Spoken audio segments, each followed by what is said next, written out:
as if letting him finger me was going to cure all my problems. Sir, I'll stop you there. But in the end, Sir, I will never stop told you you there. to get away. You are defrauding me of my freedom of speech. Then he pushes into me hard and fast, and it hurts and it feels good, all mixed together. Take off your bra. This is pornography, and it needs to be removed. And any person who thinks that this stuff doesn't need to be removed, they have a mental illness. Hey, how are you doing? There's no need to fear because the book banning pastor is here. And that kind of rhymes, you know. No need to fear, the book banning pastor is here.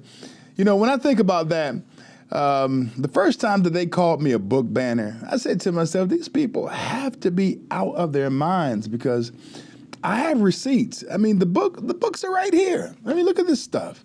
Let's talk about it. I mean, I can't open this book, you know, really, and show you all that's in it. I mean, it's disgusting. I mean, look at all this stuff, man. I mean, do kids need to see this stuff? I mean, why are you teaching kids how to do just some of the most lewd things that come to mind? I mean, you're gonna show kids how to put butt plugs in? I mean, I'm coming with receipts, baby. Here's another book, Flamer. Now you know what that book is about, all right? You can take a look at that and know already what it's about. And I mean, you have this book, Worm Loves Worm, and this book entitled It's Perfectly Normal. So hey, long story short, in this segment, I'm going to take you to 4 states and show you what's going on as I travel this country defending children and fighting against gender theory, queer theory, and critical race theory.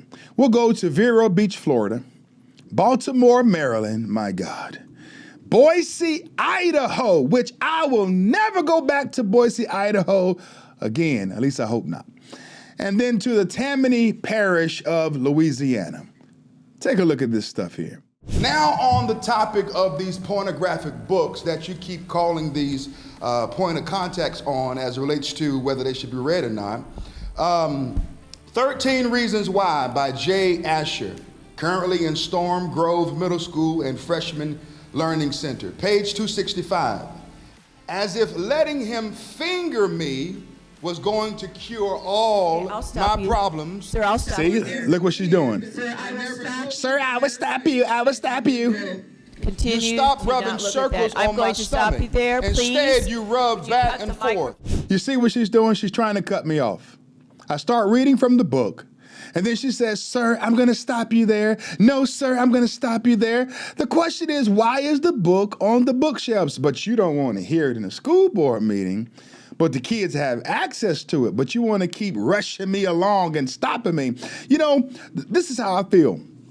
If I get 3 minutes to go speak at a school board meeting, sometimes I travel as far as 3,000 miles, sometimes 2,000 miles to speak for 3 minutes, 2 minutes, or sometimes 1 minute. You're not going to defraud me of my freedom of speech. I'm going to get all of my time. Take a look at this. Gently along my waist, your pinky may take the microphone, please, sir, and roll back and forth from hip to hip. Sir, he needs to be removed. Look at this. They grab the microphone, and the cop comes and grabs me by my arm. What are we doing? What are we doing? So you're gonna come and grab me by my arm, use about 3 or 4 cops to do so. You know, in Vero Beach, Florida, this is the first time that I've ever had to contend with something like that. You know, I've been thrown out many times since then, even handcuffed. Testing 1, 2, 3, is this thing working? I've been handcuffed because of this stuff. But the cops rush in and they remove me because, you know, the board chair lady is sitting on Mount Rushmore. And she wouldn't dare allow her sensibilities to be upset by me reading the content that's in the books. All right, let's go to Baltimore, Maryland. This is good. You are defrauding me of my freedom of speech. This is the issue with why we have failing schools in Baltimore. True. Because no one wants to change. Let's protect the CEO of Baltimore public schools who makes $479,000 Boom. The kids can't read, but she makes $500,000 a year. This is not right. So here we have it, going from board meeting to board meeting, from district to district, and now I ended up in Baltimore, Maryland. And you saw the black officers. These guys came in to shut me down. They called a city-wide emergency on me. One man, one individual, with all of the crime and the, the hellish acts that are being done and wrought upon people in Baltimore, Maryland. They had time to come and stop me, the book banning pastor, from getting behind their lectern and speaking for 3 minutes. All you get sometimes is 180 seconds. They sent in nearly 8 police cars to that district to shut me down. When they found out that I was there, you saw that on the dais up front, they were squirming. Oh gosh, what are we gonna do? The book banning pastor is here. Oh, he's gonna expose what's going on and the video might go viral. Oh no, you know what I mean? It's almost like being in a room and you turn it on and the light, turn the lights on and the roaches start scattering and people start squirming. I mean, it's just out of this world. They didn't want me to speak. On that day, yes, I was the right color, but wrong political party. If I was a black Democrat, if I was coming up in there like a black Democrat, saying, me, I be a victim. I'm victimized by the system and the system don't like me and it's the white man's fault. If I was on that whole white man kick, yeah, I would be good. They would let me speak. It would be no issue, no problem. He's a good Negro.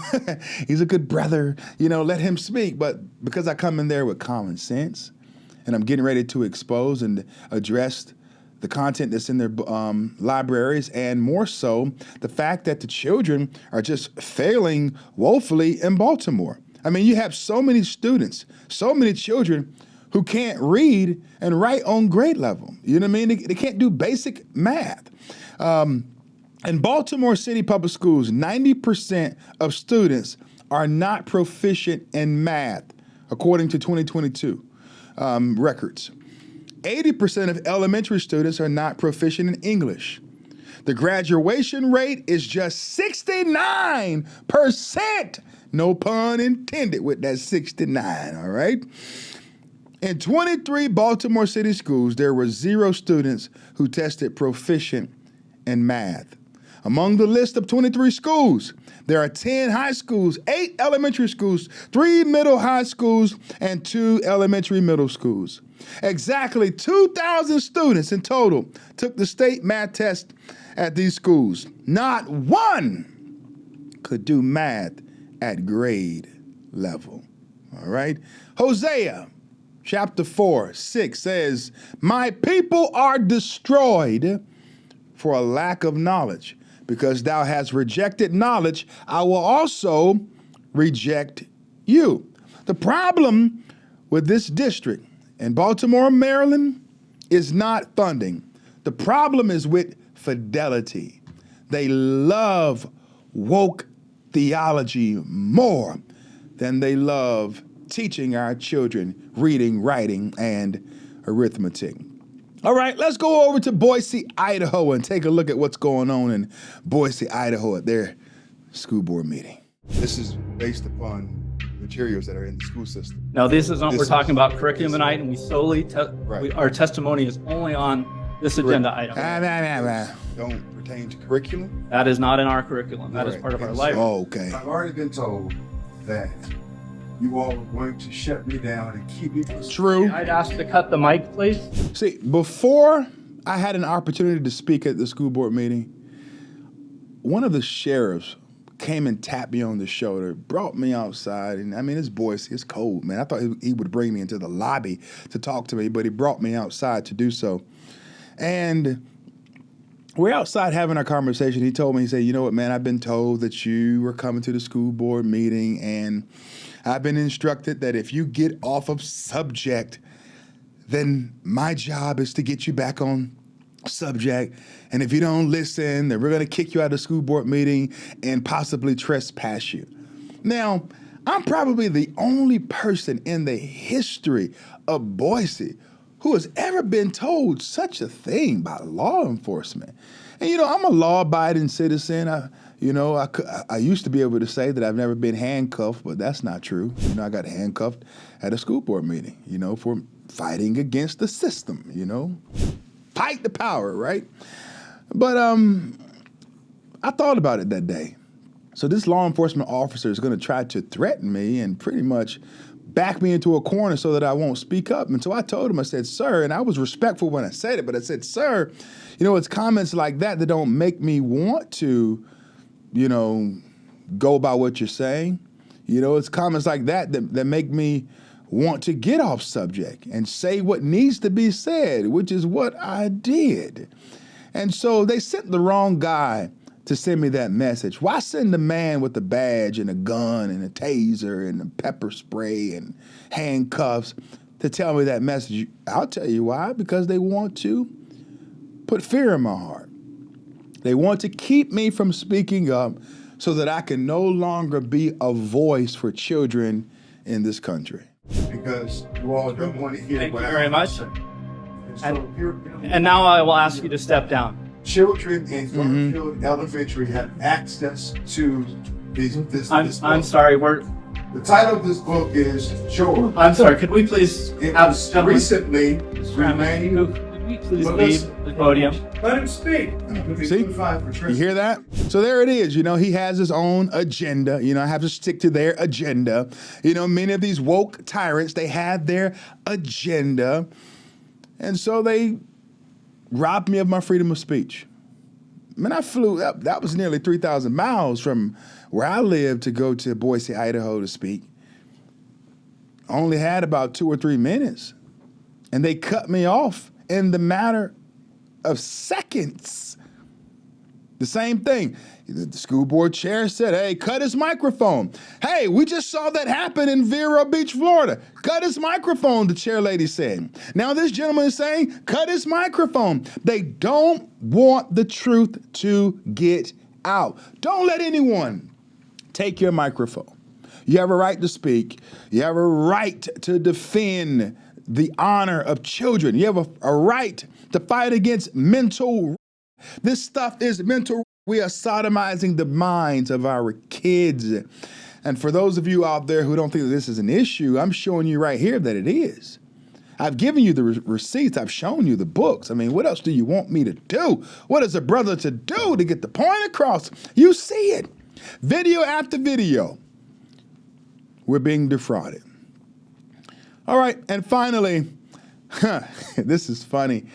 Let's go to, I hope I'm saying this right, the Tammany Parish of Louisiana. And this is a funny school board meeting. When I walked into the school board meeting, someone, I guess they really have been following the book of banning, Pastor, they drew a caricature of me and put me in a blue hoodie. Take a look at this right here. Look at this image. I mean, this is the funniest thing in the world. Look at that. That's me. That's me. I mean, they drew that. And so when I walked in, you know, I'm coming in with a friend, and, you know, and I'm looking around like, oh, snap. They know that I'm here, you know, and I want to put all of these perverts on blast and on notice. We're not stopping. There are more people who are mounting up and joining forces with this movement. We win.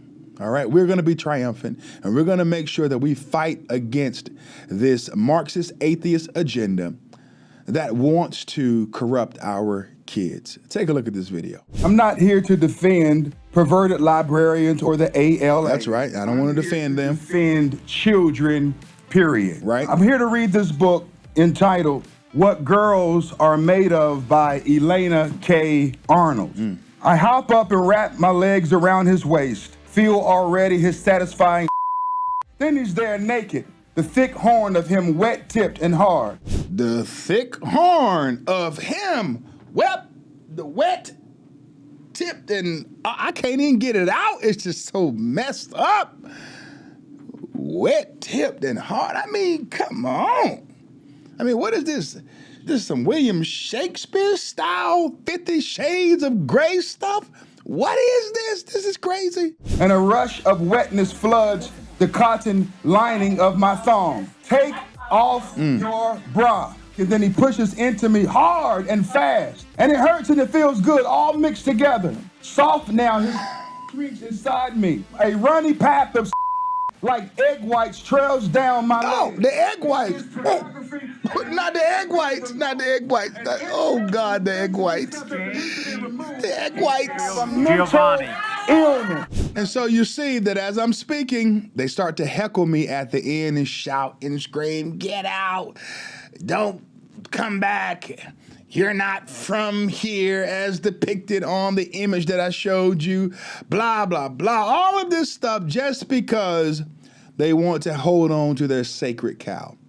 Nope, we're not going to let you. We're going to smash all sacred cows and plant the flag and remind this world that Jesus Christ is Lord. You see for yourself, as we've gone from state to state, from Vero Beach, Florida, to Baltimore, Maryland, to Boise, Idaho, and yes, to Louisiana, where they drew an image of me. I mean, these people, they really enjoy my presence, you know? Now, I wish I could have had an opportunity to at least sign the image. I thought it was kind of cute. I would love to frame that and maybe make a shirt out of it. Anyway, thank you so much for your support and for tuning in. Don't forget to like, subscribe to my channel so that I can continue to grow and get this content out. God bless you, and thank you so much.